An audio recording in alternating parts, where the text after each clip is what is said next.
Angie. And I'm Asen. And on today's episode of the Food Hero Cooking Show, we are going to make pasta with beans and greens. So, Aislinn, let's go wash our hands and meet back here to start cooking. Being a food hero is fun. Yeah. All right, so in our pasta with beans and greens today, we're actually using Swiss chard for our greens. It's very colorful and it comes in yellow, orange, and purple, and pink.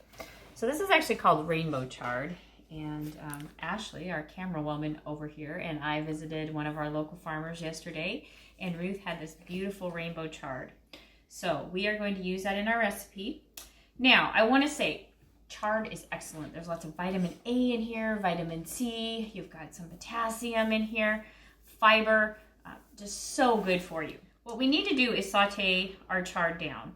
Now the stems are a little bit tougher, okay, than our leaves. So I don't like to waste anything, as you know. So I actually chop these up and we're going to start cooking these down first. So I've heated up our skillet, and I do want to say you can make this in a regular pan on your stovetop, but of course for this today I need to do it here so that you can see it.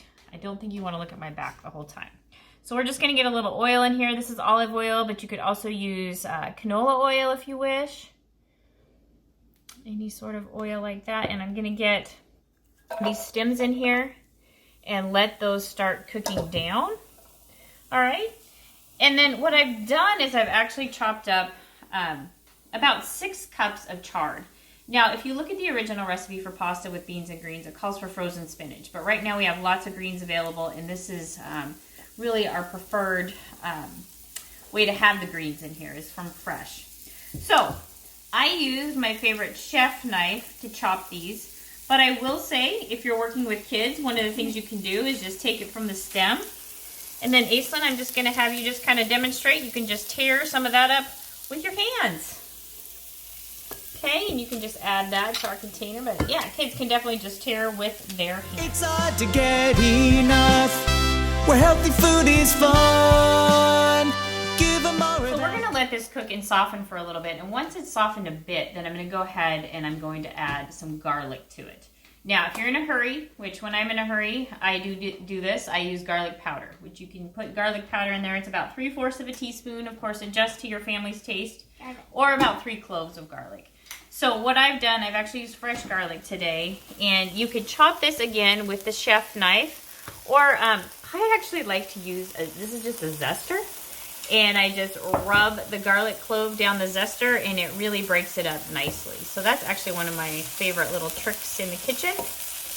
And it looks like it's about time we'll get the rest of the garlic off the zester. Always be careful not to cut yourself on the zester.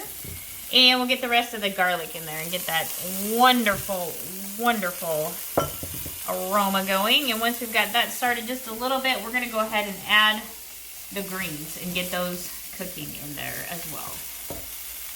All right. And of course, if you're working with kids, make sure that they're not too near the hot stuff so they don't get burned.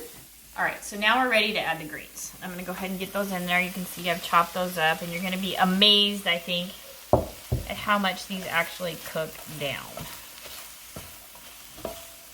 Oh, smelling good, isn't it? You can smell that garlic.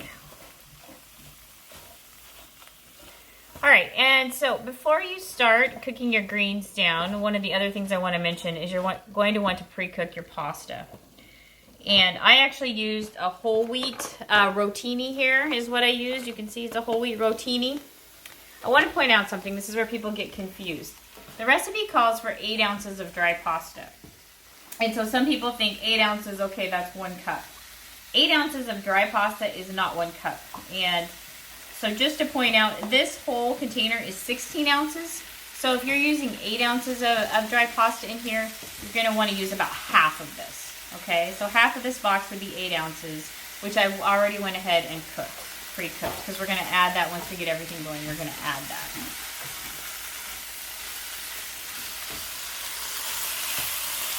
Now you can see how nicely my greens are cooking down there. And that fragrant garlic just smells so delightful. This is going to be good, isn't it? Aison's going to do a ½ teaspoon of salt and a ½ teaspoon of pepper into our little dish here, so we have all of that pre-ready to go. Give them all of that good stuff. Recipes that kids love. Hand me the diced tomatoes. So these are just canned diced tomatoes. You could use fresh too if you've got fresh in season. Our tomatoes aren't quite ready yet. But I like to point out that fresh, frozen, or canned, all vegetables and fruits have benefits in all forms. So this is quick, easy. This is going to go in, and then we're going to grab our white beans.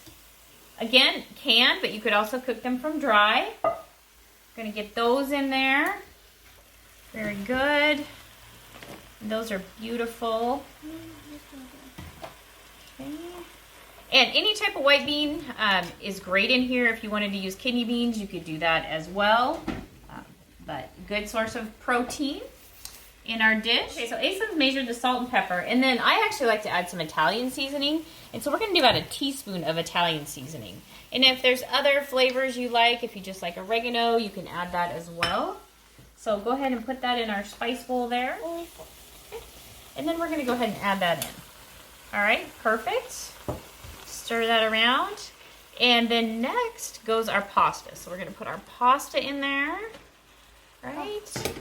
And we'll need to stir that around. And then we're just going to simmer this for a little bit. See how those greens have cooked down? We had all of those greens and they have just really cooked down. So finally what goes in, this is just going to kind of warm this through. And then we add to that, we're just going to add a ½ cup of Parmesan, which we've kind of crumbled here. Get that all stirred around. Can I stir? I want you to be very careful, and yes, you may stir. Get it a little closer to you. Very careful so you don't burn yourself. Okay, and then Aislinn, for our last finishing touch on this, because it is that time of year when we have fresh herbs growing out in our garden, we're going to add some fresh basil on top. Do you want to grab those basil leaves? Yummy! And we will just garnish this dish off with some lovely fresh basil, and I think the more basil, the more better. So go ahead and sprinkle that on. That looks so good. All right, and that is it. So you can see that's pretty simple. We've got our veggies. Of course, tomatoes are actually a fruit. We've got some dairy in there. We've got our whole grains, and we've got a source of protein. So we've got a complete meal that came together really quick, all in one dish. All right, so that's it for us today. I think we know what we get to have for lunch, huh? Yes. All right, so we'll see you next time. Bye. Food here is fun. Yeah, yeah, yeah.